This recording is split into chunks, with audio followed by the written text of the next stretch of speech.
Hello, everyone. This is Tom Fox back again with Sam Silverstein for the conclusion of our five-part series. Welcome back, Sam. Thanks, Tom. Looking forward to today's conversation. Let's bring it home strong. Sam, I have articulated my view that the improvement and overhaul of culture is a process.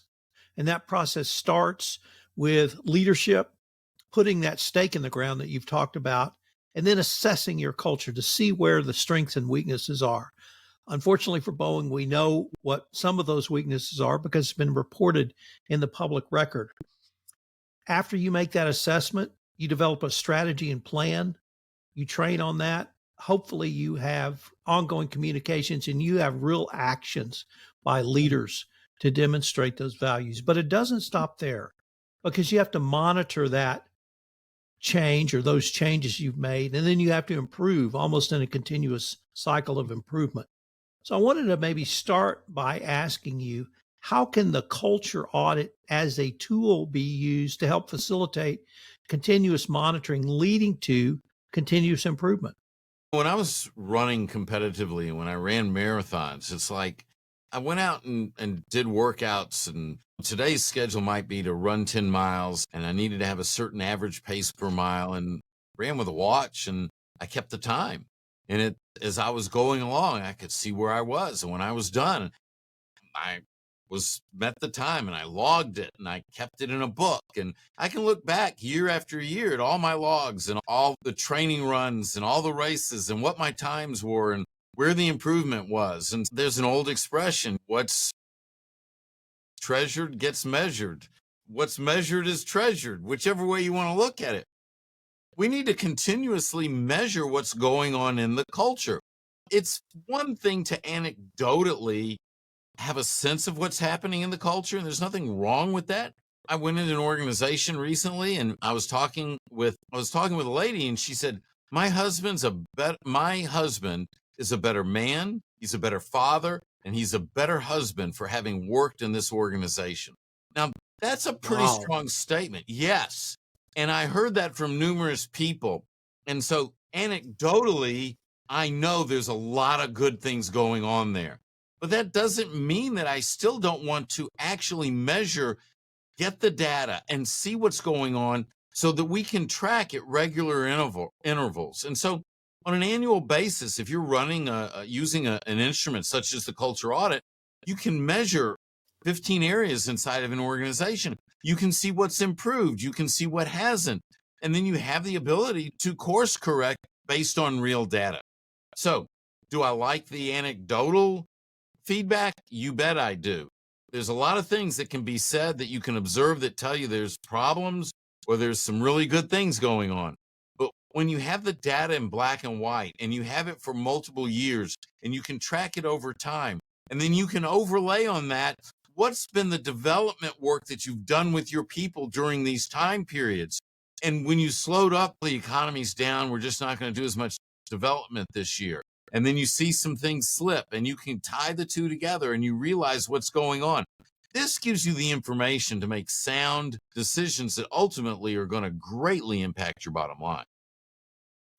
Sam, when you have a multinational, multi-thousand employee company that's really at the nadir of culture, how do you explain or how do you counsel even a board or senior management of this is a multi-year process? This is not a one and done. You have to commit to this, but you have to continually commit to that. Is that a discussion you've had? Absolutely. A client of ours recently did a merger and acquisition, and they at the time we weren't working with them at the time. We came in afterwards. They had about 8,000 employees, and they took on an organization that had 8,500. So actually, the fish ate the whale to a certain degree. The big change. And the culture at the acquired company wasn't near as strong as the culture at the acquiring organization. And they knew that going in, they knew what to expect. And it took them about 3 years to generate the traction that they wanted to generate. And they knew that they were going to need to move people around, that they were going to have to put people in different offices that understood the culture so that they could lead the culture. And they had a map, they had a plan to step this out. And so by measuring the culture and seeing what's going on and seeing where the holes are and seeing where the progress is and making this a priority, and that's what leadership did. They made this a major priority. They were able to shift the culture of the organization as a whole to get it where they wanted it to be. So I'm going to move out to the area of safety and give one of the most powerful examples for me in the late 80s in the Houston area. There were two or three catastrophic petrochemical plant explosions where there was multiple loss of life. In the early 90s, there was the Exxon Valdez, which at that point was one of the largest oil spills in the United States. And because it was Exxon, then and now largest oil producing company in the United States, perhaps the world, a major environmental event. Exxon made the decision that they were going to change the focus on safety. And they did that internally first. But Exxon didn't stop there. Exxon said to everyone they did business with, you, Tom Fox Service Company, have to make safety the number one priority in your company. And so they drove that change through an entire industry. And they did. And I worked for a company that did work for Exxon. And we took on Exxon strategies, tactics, and even down to having a safety moment every time a meeting opened. So that I've seen that work in the safety arena. Could that same process work for culture as well? That's what, yes. And what you just talked about was a transformation of safety within a workplace culture. Safety became something that existed at a high level in that culture. Now, what you're asking me is, what about the C word, which is culture? So do we talk about the culture? Do we talk about where the culture is thriving? Do we talk about examples and share stories of where the culture has done? Absolutely. And so not only do we talk about pieces of the culture like safety, but we talk about culture as a whole. So anytime there's a meeting, there's two things that should always come up in the meeting beyond safety. If safety is something that you want to bring up at every meeting, then bring it up at every meeting. I believe you talk about your values at every meeting. If your values are truly important, and that's what will define your culture, if the lived values define the culture, lived values, not the values on your website, not the values on a piece of paper, the lived values. The goal is your lived values should be what's on your website. But you should always be talking about the values because they should be important. And you should always be talking about your culture. You should be saying, our culture, in our culture, when we do this in our culture, this would have a bad effect on our culture. This supports our culture. We should always be talking about culture. That word should be second nature to everyone in the organization. The leader should literally get in front of people and say, I'd be willing to stand back to back with you in a dark alley to defend and protect our culture. When you feel that at that level, then you're going to do just that. You're going to protect the culture, but it has to start at the top, Tom.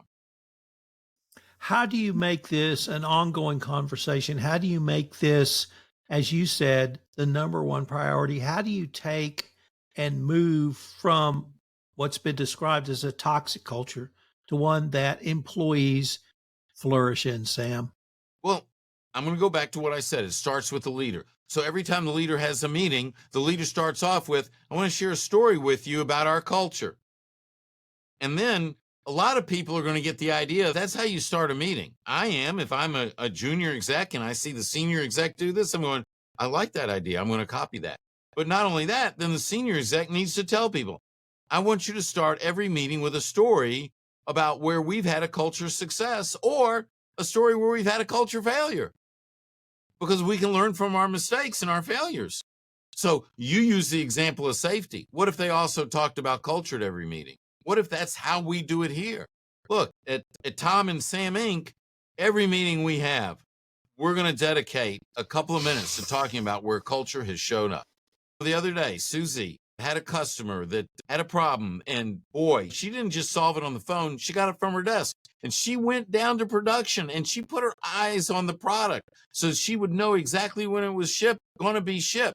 Then she followed up with and you tell this story, and This is how our culture works. Our people take the responsibility to make sure that the customers are taken care of. There you go. There's your story about culture. Sam, I'd like to end with a few thoughts on the process and how a company, literally the size of Boeing, starts this process and continues it. I know we've talked about that throughout this series, but let's give them one answer of how they do this. The CEO and the board of directors sits down, and either the board of directors has already given the CEO a mandate, or the CEO says, if I'm moving forward with this position, I want you to understand that culture is going to be my primary objective, that I'm going to create a culture here that is about excellence, that is about valuing people, that is about safety, and that is about being a part of the community. And we're going to make this happen. And I can't sit here and tell you that it's going to take 1 year or 2 years or 3 years. I can pretty much guarantee you it's not going to happen overnight. It will impact our bottom line in a hugely positive way, but it's not going to happen this month, this quarter, or even this year. I need to know that you're on board, because this is what I'm going to be driving forward. And that's what I would want to see in action. And then I need to see the actions of that CEO and the people that he brings on, because I say he because the CEO is a he. He brings on people to help him with this, to make sure that building this culture is their primary focus. And then in building that culture, then what happens is it cascades through the organization, and it impacts the quality of the products that they're producing. Sam, I wanted to thank you for taking the time to visit with me on this 5-part series. We've laid out a lot of tactics, strategies, oversights, and views that I think any company can use. And I hope that we can continue this conversation on not simply the importance of culture, but how you can move it forward within your organization. Absolutely. And I welcome feedback from anyone that's been listening. I know that they can contact you, Tom. They can certainly contact me as well. And we can have this conversation. We can take this to a deeper level. Let's create better culture. Let's create better organizations. And ultimately, we're going to create better communities.